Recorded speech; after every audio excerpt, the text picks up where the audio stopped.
try to stay strong and fake a smile until I look away.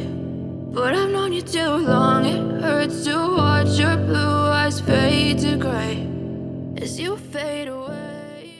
Voici voilà, donc là j'ai terminé de faire l'alimentation 12 volts ainsi que le câble imprimante pour pouvoir téléverser les programmes.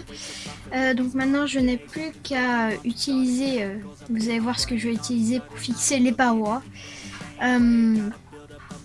Donc je vais tester, j'ai jamais testé, j'espère que ça va marcher, j'espère que ça sera pratique. Je vais tester ça, peut-être que je vais aussi faire un autre trou pour inclure un capteur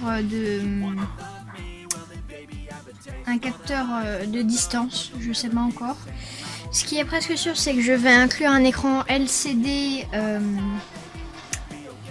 12x12 pour pouvoir afficher directement plusieurs informations. Donc voilà, c'est parti. Alors voici ce que je vais utiliser pour fixer les parois. Et oui, c'est les charnières que vous avez déjà vues dans une précédente vidéo où je vous expliquais le fonctionnement du robot. Alors ces charnières à la base, elles allaient être utilisées pour fixer uniquement le couvercle, mais au final je vais les utiliser pour fixer aussi les parois. Cela me permettra de pouvoir les rabattre plates pour si jamais j'ai besoin de faire une maintenance ou de rajouter des éléments. Alors là, ce sont des clous qui sont mis dans le pack pour pouvoir visser les charnières. Et donc du coup, qui dit petit clou, dit petit marteau. Voilà, donc un tout petit marteau. Je sais pas s'il est vraiment adapté, mais il a l'air de plutôt bien...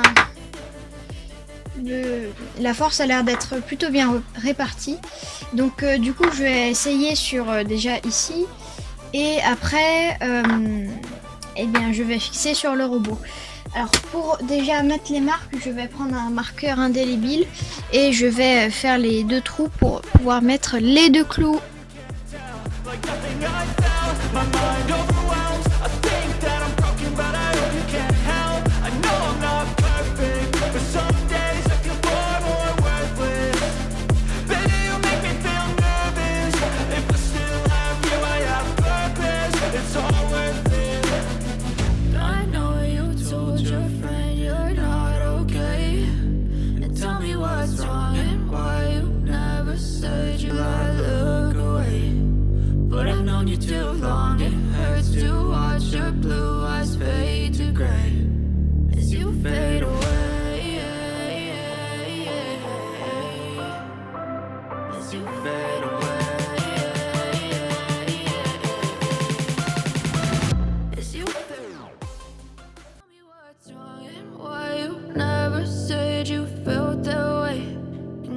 Try to stay strong and fake